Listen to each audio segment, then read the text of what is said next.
Hey, what's up everyone, Morey Croson here, and we have a brand new breakdown for you today on blessing Okagbare, and we're going to start the video right now.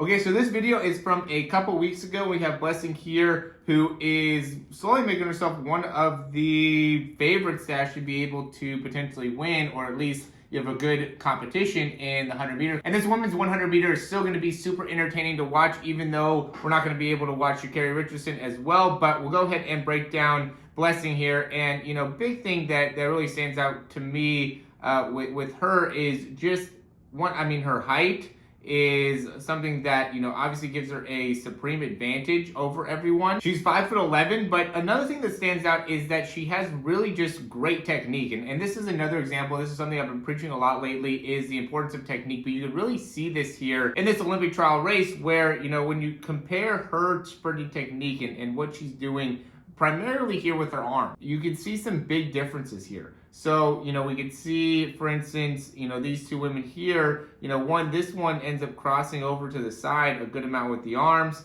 and so does she here, really crossing over and really having a hard time maintaining a good position with the posture, right? And so when you're swinging across with your arms, and that's an important thing to be able to look at, or have a hard time maintaining good posture when you're sprinting, you know, keeping yourself pretty upright, it's going to make a negative impact over a long period of time. So, you know, you might be able to get to a top speed pretty quickly, right? You might be able to build into a top speed, but when it comes to, you know, 60 meters or so, you're going to start to slow down really, really quickly, and that's going to make it very difficult for you to be a, you know, top sprinter when it comes to the 100 meter, right? I'll see a lot of people that are running like the 40-yard dash for the NFL draft, and they'll have that forward lean and be able to run a really great 40, but that's just not sustainable when it comes to being able to run at an Olympic level, and to me is really not something that you want to be able to implement in order to really have great overall speed. So you can see here with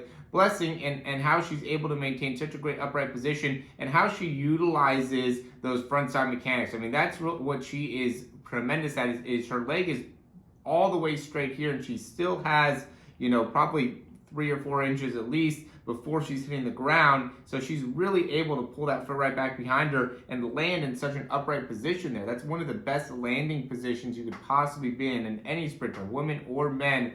Her landing position is really a textbook position of where you want to be landing with your foot. I do think that she could work on her backside mechanics a little bit, where, you know, you can see. We're going to quickly interrupt this video just to say, if you've liked the information so far, go ahead and click that thumbs up down below. Subscribe to the channel if you haven't already, and if you have any questions or comments or recommendations, you can leave those down below. We're going to hop right back in the video. I've done a couple videos lately on like Noah Lyles and how great his backside mechanics are and how well he's able to get a great knee drive, and she's lacking a little bit of extension within her hip as she's going back and pushing off. So you can see, you know, her knee is right behind her hip there. She's not getting as much extension and push off within, you know, that posterior chain. So she could get a little bit better with being able to better utilize that, right? You see when a lot of those top sprinters, you know, are able to get that knee pretty far back behind their hip, and that allows them to be able to create a little bit more force off the ground, but still she's able to maintain a very, very vertical position within her foot, how she's pushing off, and then is able to then utilize that and having excellent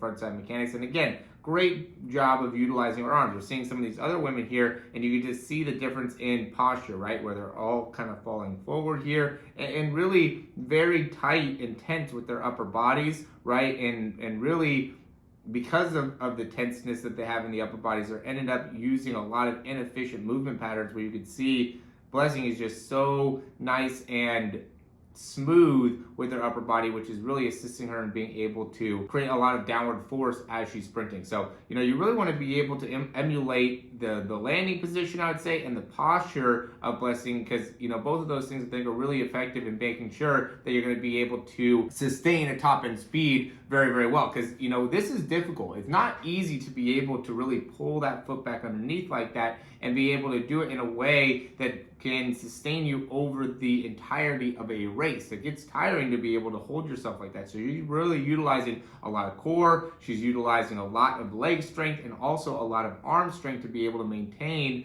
that posture throughout her running. So, you know, that ends up being the big difference, is she's able to maintain it these women just are not able to maintain it, which makes it so then they start moving all over the place, and you can see they start landing with the knees a lot more bent, and really end up pushing off with their feet really far back behind them, which makes it so the spine ends up falling a lot more forward. So you can see some of the big differences, even the hand position, like the hands are really high up here with her running in comparison to what we're seeing with Blessing, right? Getting her hand just right up to her cheek. Where if you get your hand too far up in front of you here, that's also a good indication that you're falling too far forward with your spine position, getting that foot too far back behind you. So you really want to be aware of some of these little nuances that can make a big difference. When it comes to sprinting, a hundredth of a second, a couple tenths of a second, that makes a huge difference in where you're at. Even with, what she was able to run on this, it's 10.62. It was a wind-aided 10.62, but if she would have ran a 10.68, right, or 10.82,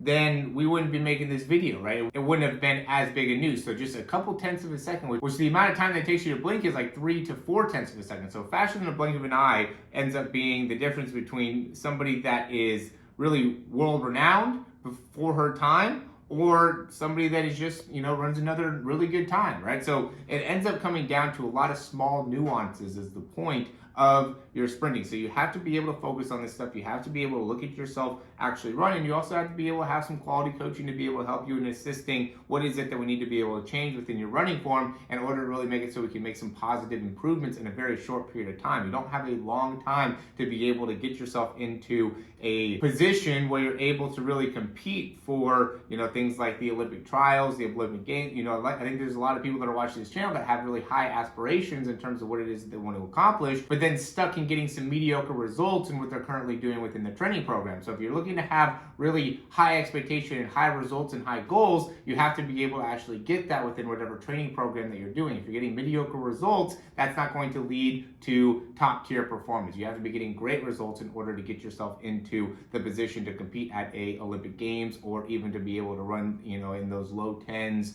or even into the 9s area. So if you guys are interested in being able to get some breakdowns, some help within your speed, I highly recommend you guys checking out some of the links in the description below. It will really help you out a ton and really make it so you can make a lot of big improvements within your sprinting in a very short period of time. And if you're still watching this video, go ahead and click that thumbs up down below. That really helps us out a ton. Subscribe to the channel if you haven't already, and we'll talk to you soon.